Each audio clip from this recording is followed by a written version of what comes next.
Howdy, howdy, howdy.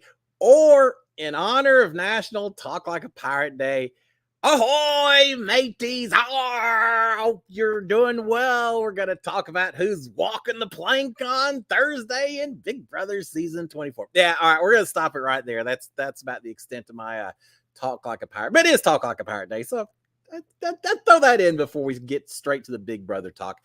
Hope y'all are all doing fantastic. A happy Monday to y'all. Talk about Big Brother. We've only got not even 7 days now. We've got a week left in Big Brother. It's gone by so fast. This is just absolutely amazing. All right, before we talk about that, let me start with two things. First of all, SKD 143. I love my wife. I love my kids. I love reality fans out there around the world. Especially love fans of Big Brother, and especially love you guys who come out here and share every Monday night with me. It means so much. It truly does. So thank you for the support. I appreciate it. I have so much fun interacting with y'all, answering all the questions that come up. And Lord knows we got enough of them during Big Brother season, especially. So thank you for that. For those of you who are watching live, welcome and post your questions away. For those of you who may not be watching live but watching on replay, well, that's all right. Welcome to you too as well. If you ever want a question and you aren't able to watch live, send me a DM on Instagram or Twitter.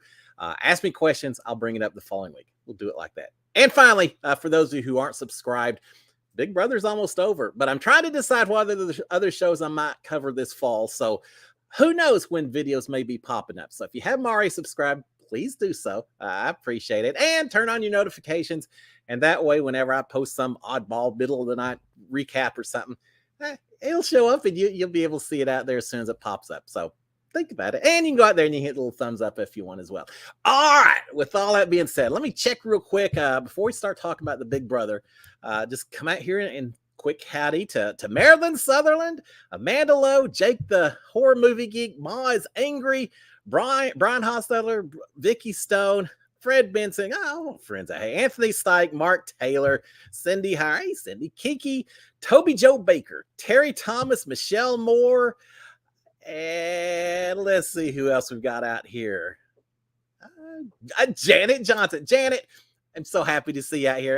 We had a little snafu with Janet and lost her comments for a while. I missed you. Welcome back. Paula Scar as well. Kimber's 123. Mark Taylor. Aurora. Anna Martins. Sorry about that. Nellie. Lucinda S. Patty. Dan Pruitt. Let's see who else. Fred. I've mentioned you, Fred, but I'll do it again.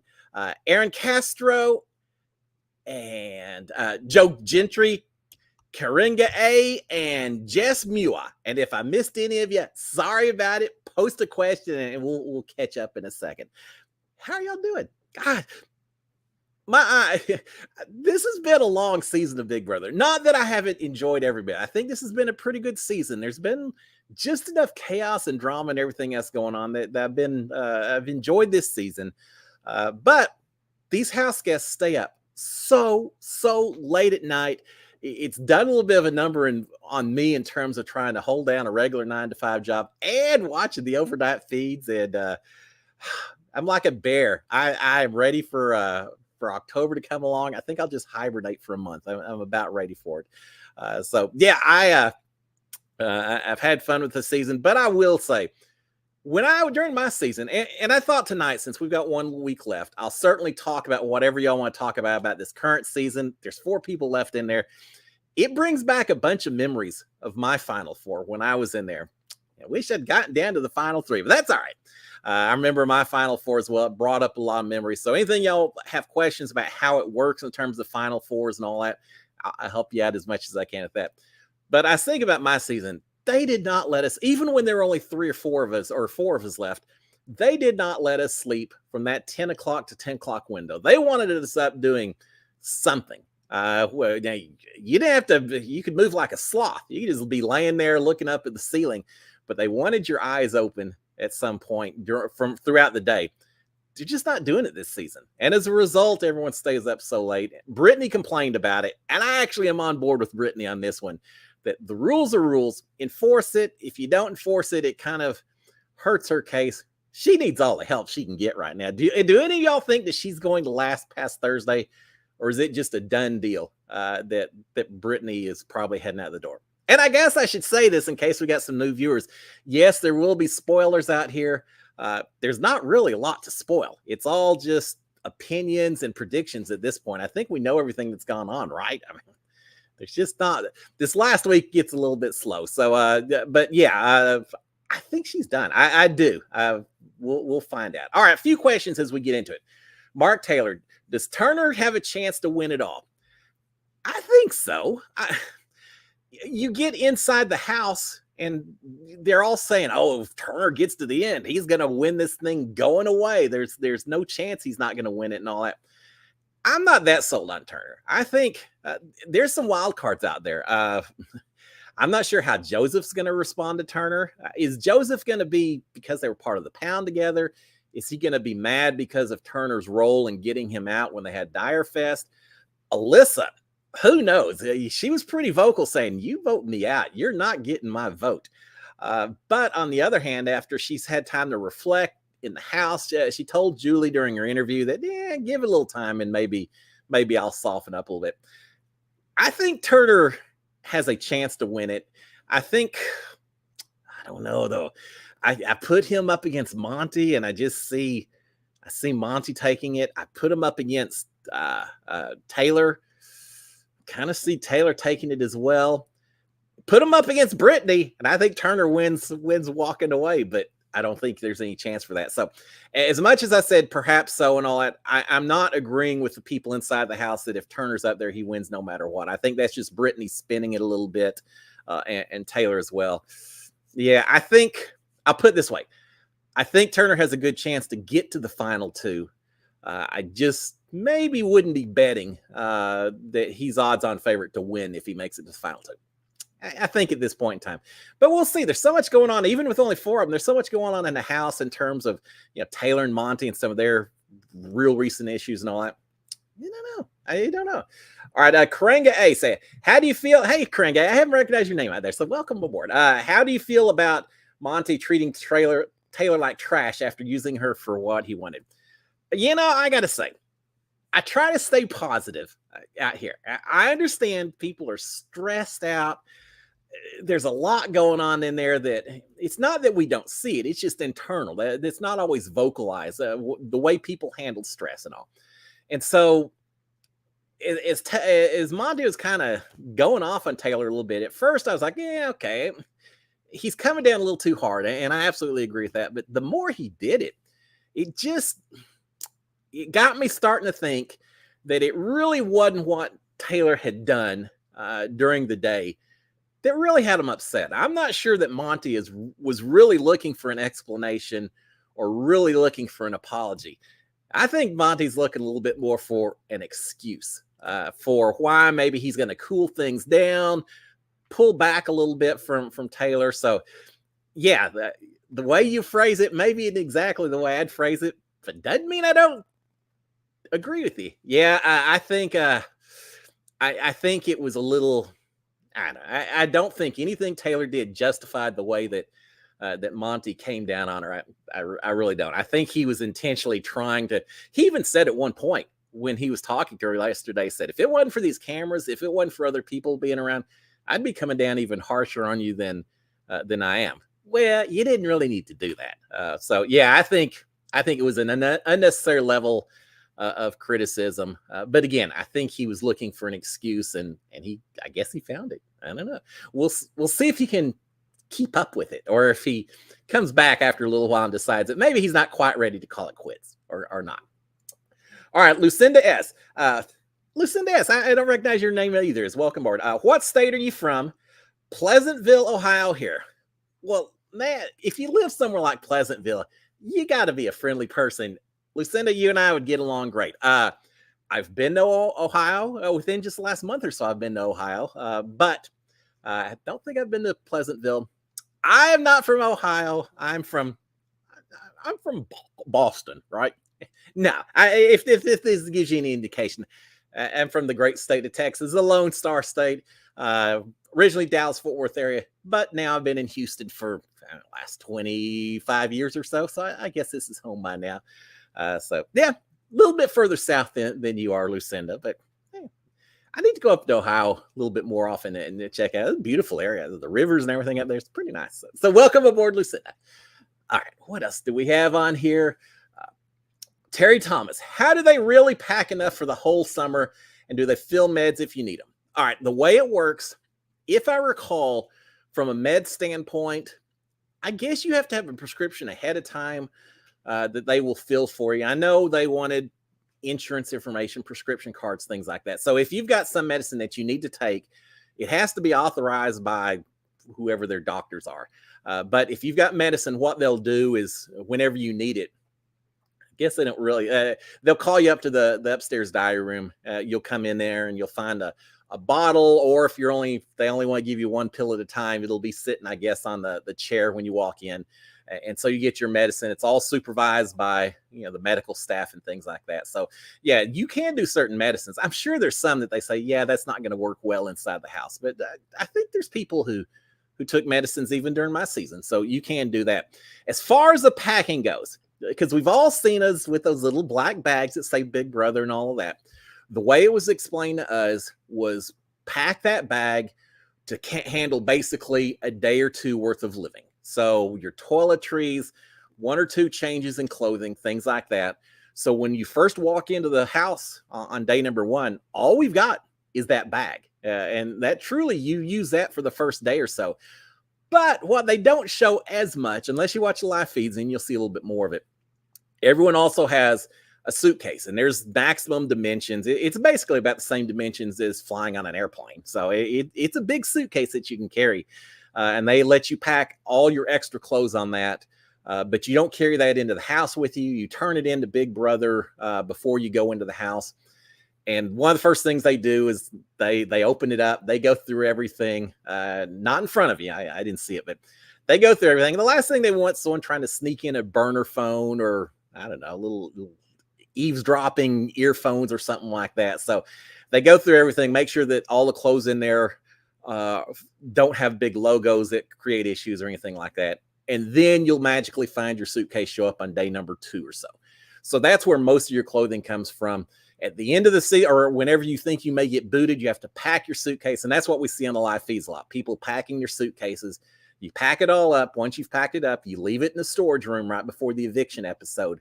And I think actually they always said you need to have it done the Wednesday before eviction. Yeah, sometimes you did, sometimes you didn't, but you leave it there. If you get evicted, you still walk out with your little black bag that just has a day or 2 worth of clothing, and then your suitcase magically shows up afterwards at sequester, at jury house, wherever you happen to be. So no, you got a little bit more than that little black bag, but you do have to use it for the first day or 2 when you're in there.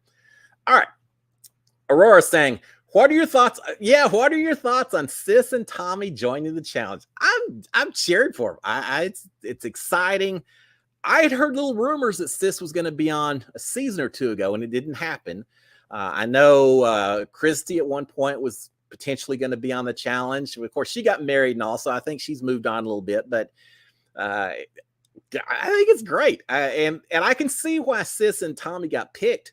They are the most athletic people. Remember, before Sis came into the house, she was a Division I soccer player. She was in great shape. Now, she didn't win anything during our season. She didn't really show, I think, what she maybe had athletically, but I think she's great. Tommy, see, people, I think, underestimated Tommy during my season because he threw so many competitions at the beginning. But that guy, you talk a Broadway dancer, you talk about limber, endurance, muscles.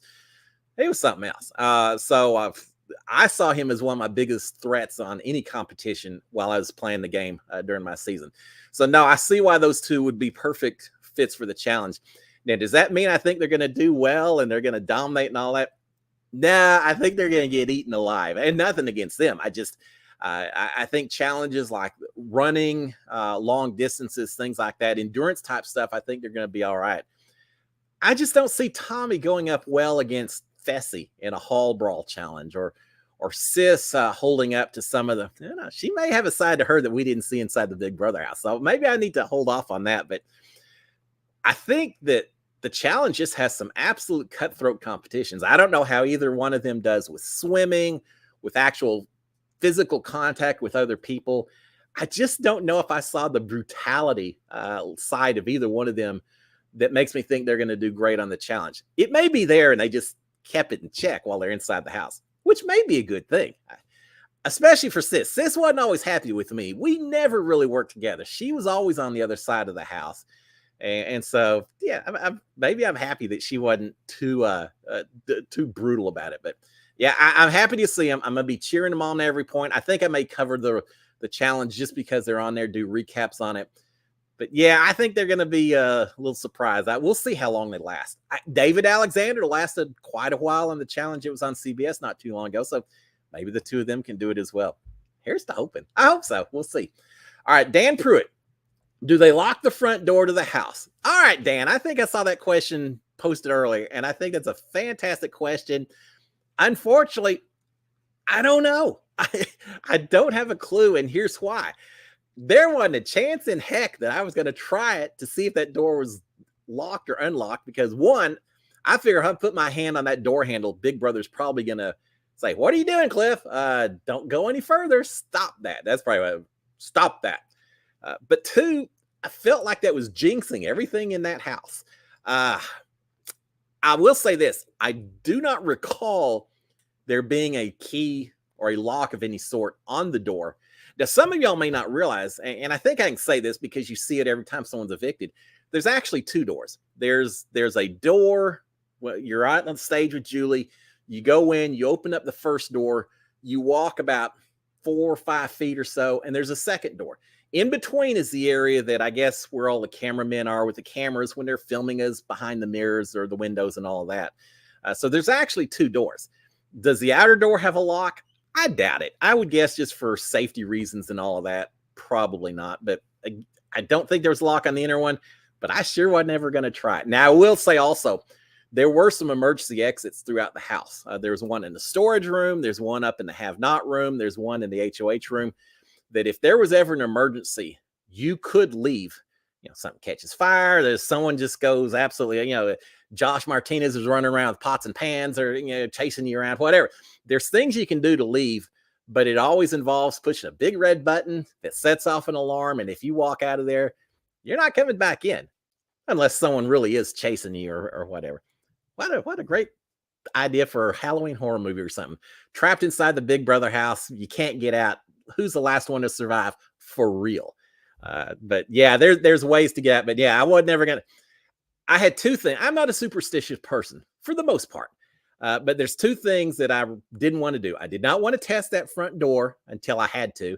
And I did not want to sit in the eviction chairs unless I was on the block. And even then I didn't want to sit there, but I was forced to. But just casual sitting around, I never sat in those chairs. It just felt like I was jinxing too many things with that. All right, Lawrence Santiago. How do you rate this season? I don't know. I've been kind of hot and cold with it. The part I like is that you didn't have one side dominate throughout the whole season. Now, the leftovers took over a little bit longer than I thought they would even. But you had the other group. You had, Pooh's pack and all that, Paloma's pack and all that for a while. And then you had the leftovers. Then pretty soon they started fighting each other and you had all that. So from the flip-flopping, from a power structure standpoint, I like that. Michael, an amazing player, and we will see back somehow. I think we'll see him back. But the fact that he won so many competitions, that maybe makes me downgrade this season just a little bit because he was so dominant. And I feel like because he dominated so much, we didn't get to see other people play their game as much as I would have liked. I think there's people that if he hadn't won so many vetoes, you would have seen a little bit more drama, a little bit more planning or strategy or backstabbing, things like that. Because he won so many that even when he wasn't winning, people were scared to make certain moves because they were so certain that he was going to turn around and win the next veto anyway. So I think his dominance really limited some of the gameplay that we saw this season. So from that standpoint, I'll knock it down a little bit. Just because there's issues that came into play, and y'all know what I'm talking about. The Taylor early, and then the Kyle's controversy and all that. There's things that came into play that I wish didn't come into play inside the Big Brother house. I wish it was just straight up gameplay. once you get in, that's who you are, and you play the game. And we didn't always see that. So that I want everyone to get an equal shot at all times while they're in the house. And there's several people I don't think got that, and so yeah, that part knocks down a little bit. But I thought the cast was great coming in. I still like most of the cast, and I'll just leave it at that. There's obviously people I'm cheering for. There's people that kind of irritated me throughout the season, and that happens every season. So I'll put this mid-level. I put it way above like season 22, the All Stars, right? I mean, there's certainly been a few that were less. And last season, I felt like it just became too predictable because we knew where things were going with the cookout and all of that. So it didn't have the same drama and the chaos that some other seasons do. So I like seeing that from this season. So I'll give it a good 6.5, 7 out of 10, something like that. All right, Chuckster's Adventures. Do they have medics on call 24/7 in the Big Brother house? Yeah, I assume they do. I mean, I never tried them at 2:00 in the morning just to make sure, but they have to, because not only are you talking about the house guest inside the house, but you've got so many production people hidden away wherever they do all their magic editing and all that. You got so many cameramen.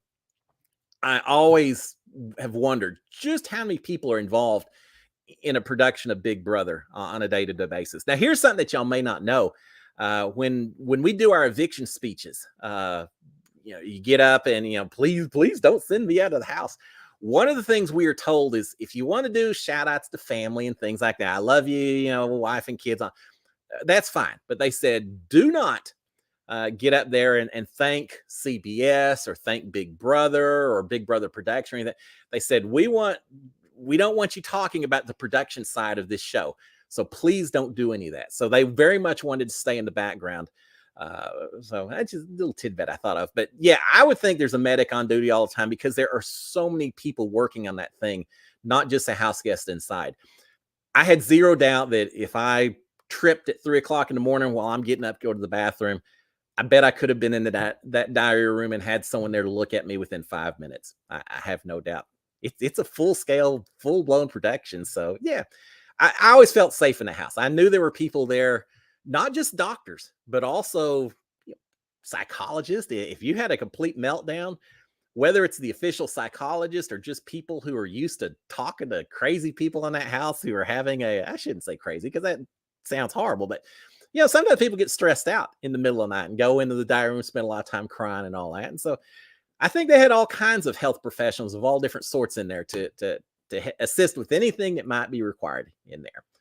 All right, what else do we have on here? Janet Johnson. I'm so glad to see you out here, Jan. Do they clean the HOH room between new HOHs? Yes, they do. And that's why the way a Thursday typically works is we'll get up in the morning and there's we'll do like a practice eviction where they have us sit down and we're told you're going to sit here, you're going to sit here, and we'll have some pretend eviction. Like you're evicting between aliens or zombies. That's the one I remember because I was like, I want the zombies, and Kat Dunn was, I want the aliens. And we actually argued back and forth. But you have a fake vote where you go into the diary room, you actually cast a vote, just like it's for real. And I guess it's done so production can get their camera angles set up right, make sure everything's working the way it's supposed to. So we know kind of what order we're going to vote in and all that. So you do that. At some point, then you're sent upstairs. We're all up in the HOH room. We're locked down. They play music for us, which is great, but we are warned there is zero game talk because we can't capture this on film because, y'all aren't supposed to be talking up here. So there's zero game talk. If anyone dares say anything about game, they turn the music off, and then everyone else points at them, gets upset. So we never talk game. But you hang around and lock down up in the HOH room while little gremlins come into the house and change light bulbs or camera angles, whatever they do. I don't know. Dust everything up, make it look nice and pretty. Then they release us from the HOH room. And when you leave the HOH room for lockdown, the door locks behind you. No one, including the HOH, can go back into the room. And so that's maybe 3:00 or so on a Thursday. And from that point on until the new HOH gets their room, what is it? Midnight, 1, 2, depends on what the competition is. but that gives people a good 8 or 9 hours to come in there to vacuum, to clean, to get everything set back up for the next HOH person. So yes, they do clean. I hope they wash the sheets and do all that kind of stuff. I assume so. I hope so. I always prayed they did, especially my season. So yeah, they clean everything up before the next person comes. I hope they clean the shower and all that as well. So yeah, they clean it all before the next person comes in. All right. Jessica Marsh, who do you think will win? That's the golden ticket question, isn't it? All right. I'll make my guess right now. And if I recall from my season preview, I think it's who I picked then as well. I think Monty could do it. I truly do. I don't think Monty's in as bad a position as Brittany and Taylor are trying to spin it. That if he goes to with Turner to the final two, he's lost it all. Brittany is saying you're going to be ridiculed by the Big Brother community for taking Turner instead of Easy Me and all. Man, I think there's more to it than that. I think Monty wins it. But having said that, if Monty is up against Taylor, I think it's a dang close vote, and it could easily go either way. Taylor was trying to count it yesterday, count up the votes.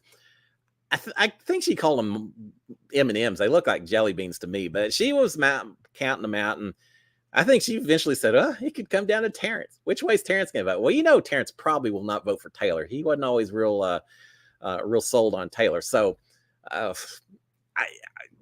based on that, I could see Monty beating Taylor as well, but if Taylor turned around and won it, I can't say I'd be surprised either. I think this is either Taylor or Monty's to win at this point. So yeah, and I'm pretty good. Feel pretty good because I think on my preseason recap or preseason cast review, I said Monty and Taylor were two of my final five, so I thought could either one could win it. Of course, my third one was Nicole, so I got two right. The other one, not so much. It's hard to predict at the start of the season, right? Have y'all thought about that? Do you remember the first day or two that you watched Big Brother, or even when you just saw who was coming on the show, you looked at certain people and said, oh, I'm going to love them. I'm going to be cheering for them, or, oh, this person's going to drive me bonkers. And then you start watching the show, and within a few weeks, it changes. Now, I feel like everyone that's been on the show, this season's cast, I feel like I just know them. And maybe that's why we're so passionate about this show. I feel like I just know who these people are. And I have a whole different feel for each of them. I like them or don't like them, not just because of how they present in a little 3-minute interview, but because I've seen the way they handle stress. I've seen the way they handle adversity, things like that. It's just so cool that 3 months ago, we didn't know who any of these people are. And now they're just almost like family. Isn't that something? And it's different. This show is different than Survivor, Amazing Race, other reality shows, which I love. I love all the reality, and I love those. But because we get to see them so much more often than those other shows, you just get to know them that much more. And that's kind of cool. All right. Tony Saylor saying, went to Dallas-Fort Worth to see the Bucks smash the Cowboys. Well, they did that, didn't they? And thought I saw you, but then I noticed I was the only one not wearing a cowboy hat in the stockyards. If you were in the stockyards, and for those of you who don't know, the Dallas Cowboys, even though they're the Dallas Cowboys, they actually now play in Arlington, which is a city between Dallas and Fort Worth. And it's actually part of Tarrant County, which part of Fort Worth is. Y'all don't care about that little detail. But the key is the fact that the Stockyards is over in Fort Worth. And Fort Worth is very much the more western of the two cities. And the Stockyards, a bunch of, they don't even call them bars there. They're saloons. And I'll say this, I've spent many an evening in the Stockyards at the White Elephant Saloon and other places over there. So they have a daily cattle drive there, more boot stores than you could imagine, and all that. So yeah, if you're looking for me based on cowboy hats in Fort Worth, it's going to be like Where's Waldo. You're going to have to be picking through a whole lot of people to find this particular old cowboy. So yeah, now I grew up a Dallas Cowboys fan, but I'm in Houston now, so I'm firmly a Texans fan. The rest of my family all still has season tickets and all that, so they still I still follow Cowboys. But no, it wasn't me. But I'm sure if you'd come up and said hello, some nice old cowboy would have welcomed you right into the city and said howdy right back to you. All right. Kimbers123. I appreciate you keeping it positive. When are they opening up voting on America's favorite house guest? I don't know. First of all, thank you for keeping it positive. I think there's two reasons for that. One, I was in the house. I understand more than I think most people do how horribly stressful, paranoid, how everything can be so difficult in that house. And so I came out of there saying, I am never again going to judge anyone too much by what they did in this house, whether we're talking gameplay, personality, anything, because I just don't believe that always represents the true person. It's a game that's designed to put you in the worst possible circumstances and see how you respond. So, I mean, each and every one of us, if you take whatever time in your life where you behaved the worst, or you felt like you just didn't reflect yourself well, and then picture that being magnified and shown to 4 million people or whatever, because of that, I always try to stay positive. And it's paid off because I meet so many of these people after these shows in real life, and they're so different than what you see. And almost 98% of the time, it's a move upwards. So yes, I always like to keep it positive. So thank you for that. And I don't even remember what the rest of that conversation was. Oh, what about America's favorite? I don't know. I thought they were going to start America's favorite maybe last night, but then they didn't announce it. And someone said, well, Julie always says something about, vote for America's favorite. And she does that. So maybe they won't announce it till Thursday night. Give us from Thursday, Friday, Saturday, and Sunday, only 4 nights worth of voting. Maybe. I don't know. I have a feeling a lot of people are going to be voting for America's favorite, don't y'all? Now, Cindy Heyer, hey, Cindy, says, who do you think's going to win America's favorite? I don't know. If you look at social media, then you'd say, well, Taylor's going to win in a landslide, because obviously it seems to me like on Twitter, especially, she's the overwhelming favorite.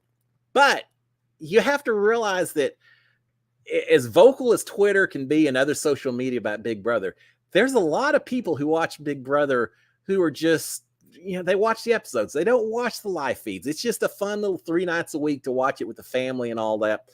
And if Julie announces on the show, vote for America's favorite, a lot of them will be voting as well. And they may be voting differently than some of the folks who kind of work together on social media and all that. So if I was in Las Vegas and I was betting on it, let me put it this way.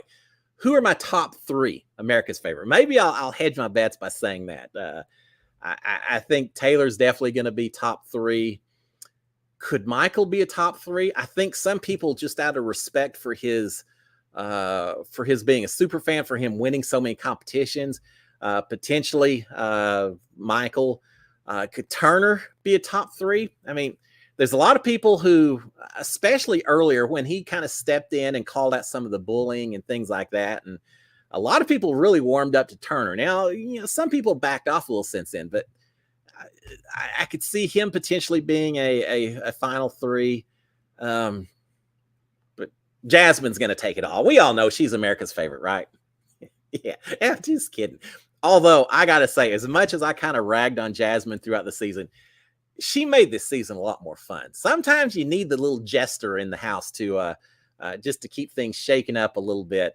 And for us, in some ways, Kat Dunn, she always just kind of the silly person in the house that made things interesting at times. And I feel like Jasmine's the same way. That I'm glad she was on this season, even though she kind of irritated me once or twice.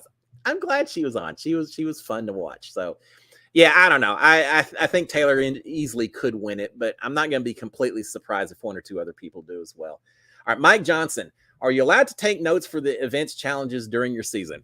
No. In fact, there is no writing instruments of any sort while you're in there.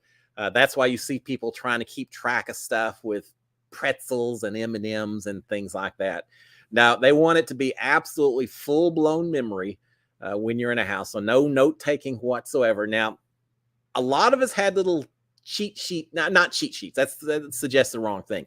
Little ways to keep track. I know, for instance, Nicole used chess pieces to try to keep track, or the chessboard squares to try to keep track of what happened on different days.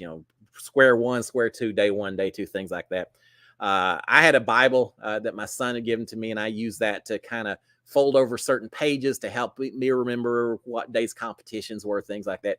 So I think a lot of us had these little things to help jog our memory, but no writing whatsoever allowed in there. You couldn't do it at all. We even, if I don't know if you remember, during my season, my son celebrated his birthday right after we came into the house. And so I actually spelled out "Happy Birthday, Dan." I think I may have put SKD 143. I don't remember now, but it said "Happy Birthday, Dan." But I just spelled it out with rice, put it on a black T-shirt because there was no writing instruments allowed at all. And Big Brother let me do that. But then later, people in my season started using squinchers, these little Gatorade energy powders. They would mix it with water and it turned into a little dye. And they would use that to write messages, happy birthday and things like that. And there was a big argument. Big Brother didn't really want us doing that. And one or two people said, well, you let so-and-so do it last week, so why aren't you going to do it now? So they kind of let that go as long as it was just happy birthday greetings and things like that. But yeah, you're not allowed to take any kind of notes whatsoever. They don't want that. It has to all be your memory. So yeah. All right. Let's see, Ma saying, did you see the challenge season finale? I did. I'm not going to throw any spoilers out, Ma, because not everyone who watches this has necessarily watched the challenge yet. That was intense. I never watched the challenge without expecting a finale to be one of those where I just say, oh, God, thank you. I'm not on that thing, because that would be brutal. And this was one of those. This is a brutal finale. And if you watch it, Ma, you know what I'm talking about. And the people who won, they deserve to win, and I'm looking forward to meeting them at some future events and things like that. So yeah, it was interesting. Oh, I need to remind you here. Well, let me do it right now before I go any further. Talking about the challenge and all that. For those of you who may or may not know, and may live in Houston or the Texas area or whatever, I'm kind of excited. Survivor premieres tomorrow night. And I believe it's the very next Wednesday. I'm going to put something out on my social media. The very next Wednesday, Wendell Holland and Bryce Azalea are coming down here to Houston to have a big viewing party. And I'm going to be there, and Karishma and Carl Boudreaux, a lot of Survivor people are going to be there. Jack Atkins from The Circle is going to be there. We're all going to show up and do a viewing party at a place downtown Houston. So, yeah, that's kind of cool. I'm going to put it out on social media. So if any of y'all live in the area and want to come hang out, then we'll be there watching Survivor and watching those folks survive on nothing but a handful of rice while I'm saying, yeah, they fed us whatever we wanted while we were inside the Big Brother house. But yeah, I'll be putting more about that. I just want to throw that out there. I almost forgot. All right, Vicky Stone saying, were you a Big Brother fan before getting on the show? Oh, huge. I didn't start. I watched season 1, the first part. And then we had small kids, and it just didn't seem like it was necessarily family viewing all the time. So we stopped watching, picked it back up in season 8, which, if you don't remember, is the season with Jen and Evil Dick and his daughter. And I watched that, thought, oh my gosh, this is crazy what's going on in there. So started watching it. Eventually my wife got hooked. Then our kids got hooked on it. So we were one of those kind of families that we would watch even when the kids were off at school. In college, things like that. We would watch it, and then we'd talk about it over the phone or at dinner, things like that. So yeah, I've been a huge fan forever. Had been watching the live feed since, I don't know, season 15, 16, somewhere around there, maybe a little earlier than that. But yeah, I was a big fan. And I talked about that a lot when I tried out for the show. Was saying, yeah, I'm a fan. I've played every season. I told the producers, I said, I've played out every season in my mind since I started watching. And amazingly, I've won every season in my mind. I've known exactly what I needed to do to get from the start to the finish. And they said, well, you think it's going to be that easy when you get in the house? Well, turns out it wasn't quite that easy. But yeah, no, I'm a huge fan. I have been a huge fan for quite a while. I started off as a fan of Survivor and then gravitated into Amazing Race, The Mole, Big Brother, pretty much all of them. If it's a reality show, I probably have watched an episode or two of it. Solitary was look up Solitary. I won't go into it tonight. Talk about an amazing reality show. I wish they'd bring it back. All right, what else do we have on here? 743. Okay, we're doing it. Amanda Lowe, are you allowed to bring hair dye into the house? Yeah, I never dyed my hair, so I don't know for something. But yes, you could, because Uh, if you, I think there's two ways to do it. I think if you win HOH, I'm almost positive you're allowed to bring hair dye. You're allowed to request it and bring it in. So you can do that. But I feel like, for instance, Nicole in my season, I remember at one point her dyeing her hair because she got some red hair dye, and I think it was Jessica that helped her do it. So I feel like maybe someone had gotten it in their basket and hadn't used it or something, and then Nicole got some more. So I don't know if you just outright say, "Hey, big brother, can I get some?" They're probably going to say no. They're probably going to say you should have. I have a feeling you could probably bring it in as part of your beauty stuff. Or if you want as an HOH, they probably let you. Now, here's the thing: they're kind of picky about huge changes in appearance. If it's gradual, it's okay. At one point, I had this goofy idea that I was going to try to fit in by growing a goatee, and so I had for a couple of weeks. So it probably wasn't more than a week or so. I had a little goatee that I'm glad I got rid of. After a while, I said, "Well, this is dumb. I'm going to be who I am. I'm not going to try to fit in with everyone else. I'm just going to be Cliff." And so I shaved it all. That was when Nicole got yelled at so much, and we saw the Grateful Eight upstairs being so, and they said, "All right, forget this. I'm not trying to fit in with them. I am what I am." So I went in while they were doing all that and shaved it all off. But things like that, they'll let you do. JC at one point, season 19, he shaved his head completely. Do y'all remember that? I'm not sure Big Brother necessarily wanted him to, but once he started, how do you say stop? But as part of that, if someone wanted to go in and dye their hair, you probably have to get permission from Big Brother first to make sure they're okay with it. And the reason being, sometimes when they're editing these episodes, it's not that they're trying to be sneaky or do anything underhanded, but sometimes just to fill in a little spot, they may need to show a scene that actually happened a couple of weeks ahead of time, show it as though it just happened. And nothing important. They just filler stuff, showing people in the backyard or whatever. So they don't actually show something that gives something away. There's things like that.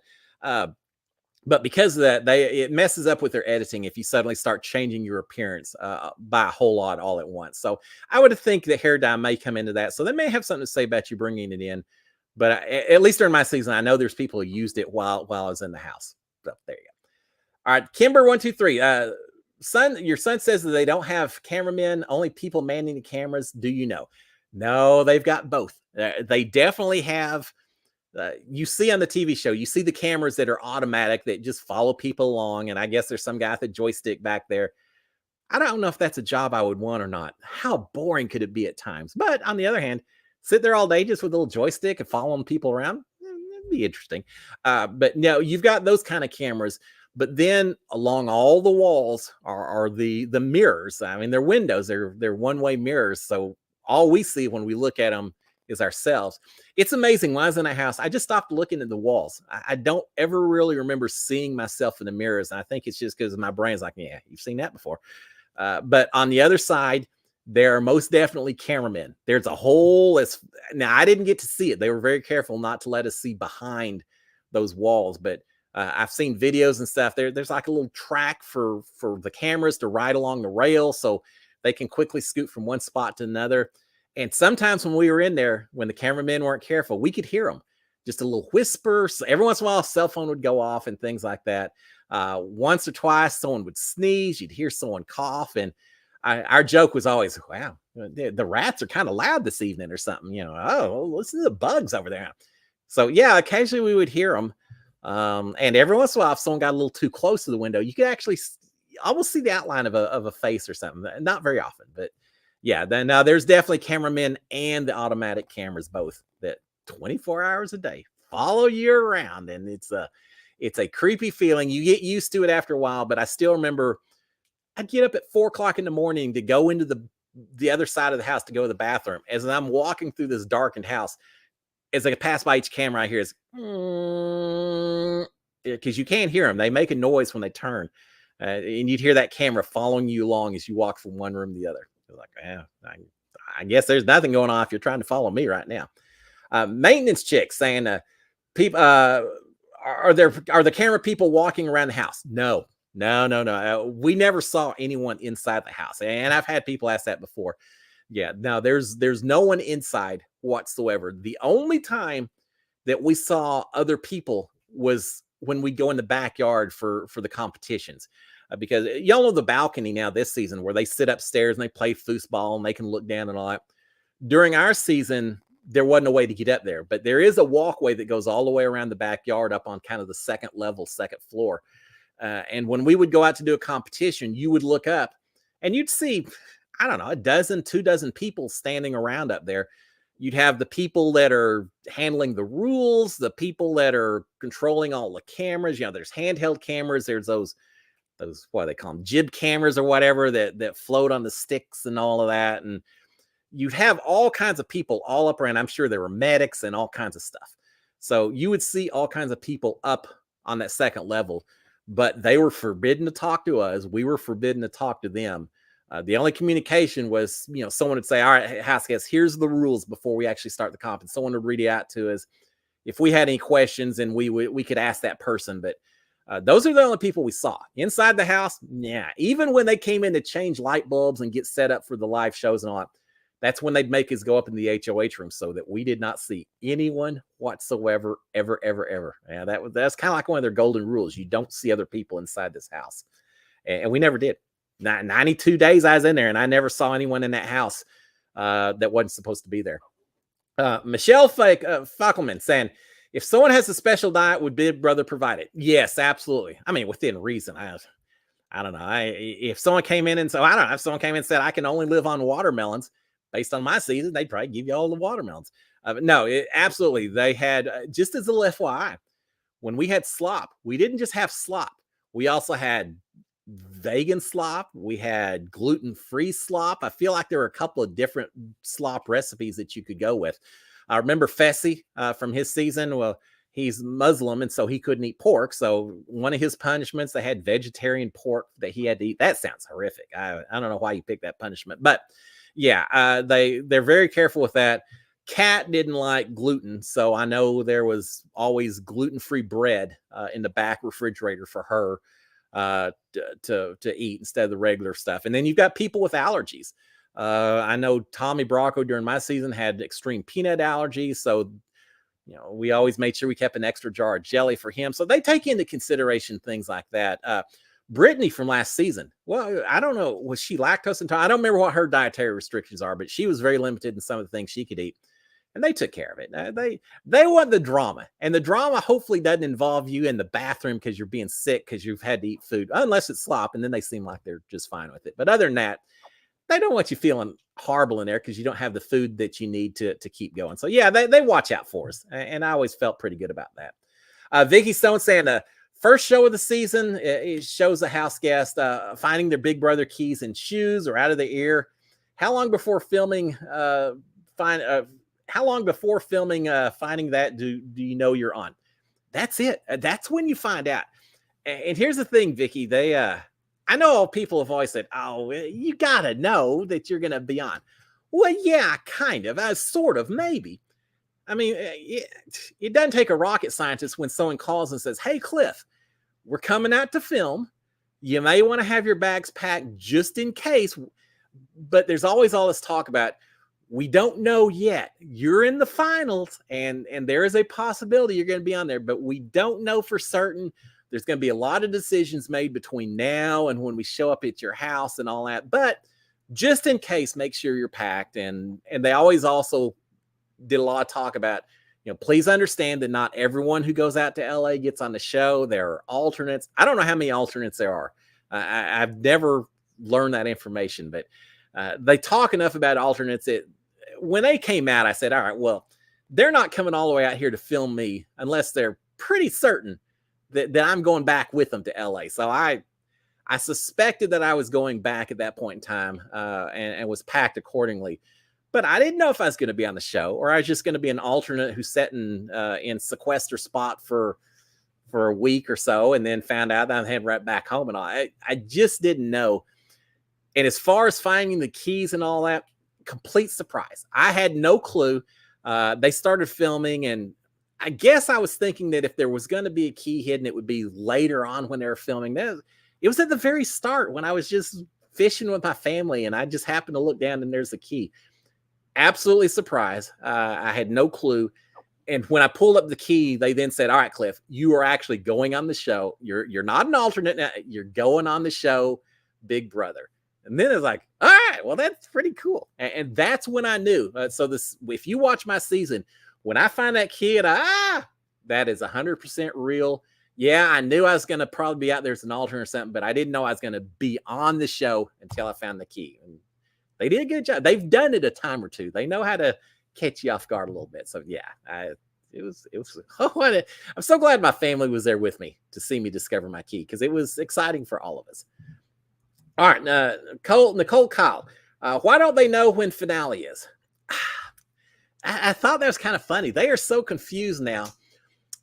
I think the reason they're not for certain knowing is because when you go on the show, for example, I had a job. And so I was told, look, you need to be prepared to be away from home, away from your family until such and such date. And I don't remember what it was for ours, but what it actually is that for the people who are like the final three, everyone who has gotten out now has already done their press interviews, their exit interviews and all that. These final three, they don't have a chance to do any of that until the show is over. And so once the show is over, they're going to have to spend a day or two kind of doing the press circuit, talking to everyone else. So I have a feeling, and I don't know this for certain, but I have a feeling some of them probably were told that, oh, you need to be available until September 26th or what.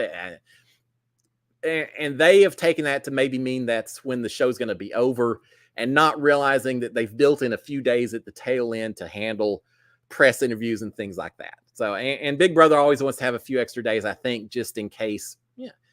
For all I know, they may not have even known when they were going to end the season 100% until they got into the season. So they just came into the house not really ever being told for certain. And I guess Big Brother's just said, yeah, we'll just let them sit there and wonder for a little bit, make it a little bit more mysterious.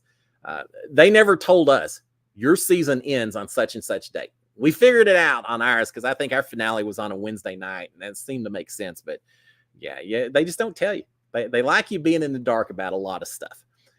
All right, what else do we have on here? Mark saying, how does it feel that they were talking about your season and called you the old man? Well, I would prefer them to call me the older man as opposed to the old man, but whatever. I'll own it. I was the older guy in the house. Yeah, it is what it is. It's not like I was surprised when that happened. Let him call me the old man. But call me the old man who almost made it to the very end. Call me the old man who made it to fourth place, which is a heck of a lot better than 3/4 of the people this season did in the standings. So I'm fine with it. Yeah, I got a few years on. It means I got more wisdom, more experience, right? I think so. Yeah, but the other thing is this: they're talking about me. Hey, if I made enough mark, because that was my biggest fear coming into the house. I'd seen so many of the older guys that got booted week number 1. Day number 1. They never got a chance to really show anything when they got in the house. So my fear was, I'm going to go on there and I'm going to be the joke of the season. Oh, bring back Cliff for Big Brother second chances because he only lasted 1 day in the house. And then I get in there and I get banished on day 1. So my worst nightmare is coming true. So the fact that I then got to come back, I didn't get to come back in. I fought my way back into the house. They booted my ass out again, and I fought my way back in. I won HOH, and then I made it all the way to the final 4. Yeah, I felt like I made my mark on the game. I wish I'd won, but only one person wins. That's the way it works. But I felt like I made a mark on the game. So at least now when someone says Big Brother Cliff, they know who they're talking about. So yeah, let them talk about me. Let them. It means I made a mark, and I'll own who I am. They can come back in when they're older and see how they do when they're competing against a bunch of 20-year-olds. See if they do as well as I do. All right, 7:58. We're going to shut this down pretty quick. Let's see. Jake the Horror Movie Geek. I know you can't sing in the house. Can you quote movie or TV shows, or is that frowned on? Oh, that's frowned on. You can't sing. You can't whistle. You can't hum. You can't say song lyrics. You can't say movie lines. Now, sometimes you can sneak 1 or 2 in real quick before they catch on to what you're doing. But if you make it obvious, they don't like that. And it's all about copyright. As soon as you do that, theoretically, Big Brother has to pay a copyright to someone out there. So yeah, they really frown on that. I wish they'd allowed it. That would be a whole nother level of Big Brother if we were allowed to sing and all that. We'd drive y'all crazy. Trust me, I had fun in the house. You don't want to hear me singing 24 hours a day, and I do a lot of singing. Y'all know me. I'm kind of a happy guy. I do a lot of singing and all that, typically off key. So yeah, they probably do it to protect the viewers as well as their copyrights. So now none of that's allowed, and they're very careful about it. Tommy tried to get around during my season by making up songs, and I got so tired. Why does every song you make up have to involve your morning bathroom routines and things like that? I don't care about hearing about poop couches and all that, but that was their theme my season. But yeah, none of that's allowed inside the Big Brother house. And Tommy would say, "Oh, I just made it up." Big Brother say, "We don't know if you made it up. You could have gotten that from some Broadway show or something." So, no singing whatsoever. All right, guys. With that, we are going to shut it down. Couple of things as we finish off. It goes so quick. I appreciate y'all being out here, and I'm sorry if there's questions I didn't get to. I'm sorry. Send it to me on a DM. I'll either follow up next week or I'll answer. Just I'll send something back to you and answer it. But in the meanwhile, guys, as I mentioned, I'm going to do the viewing party in Houston, so check that out. I'll post on social media. Check out Wendell Hall, and he's got all kinds of information as well. The other thing, and I've mentioned before, I'm going to mention again, Hearts of Reality coming up in December. I'm certainly doing my fundraiser at the top of my my channel description. I've got the link to that. If you're able to and can do so, I always appreciate donating to such an incredible cause. So thank you for that. If you have not already subscribed, please do so. Like it if you could, please. That means a lot to me. Subscribe and turn on your notifications. And here's the thing. This Wednesday, we're almost done with Big Brother. This Wednesday, we've got Survivor and The Amazing Race coming up. I'm thinking I may cover Survivor. A little tired right now, but I think I may try to cover Survivor. So subscribe to it so that when I do that first Survivor recap, you aren't caught off guard. You'll get notifications when I drop that first episode. And again, I'm going to be doing a challenge as well with Tommy and Sis. How could I resist? So guys, y'all have a fantastic Monday. Enjoy the rest of your week. It's getting to be fall time, a little bit cooler out there. Enjoy the outdoors. Hey, once Big Brother's over, I'm going to see what it's like outdoors. I've kind of missed it a little bit. Y'all have a fantastic Monday, fantastic rest of the week. SKD 143. Love my wife, love my kids, love all the reality fans out there. Especially love you guys that are here with me every Monday night and watching later. Y'all have a great one. Till then, cheers, friends.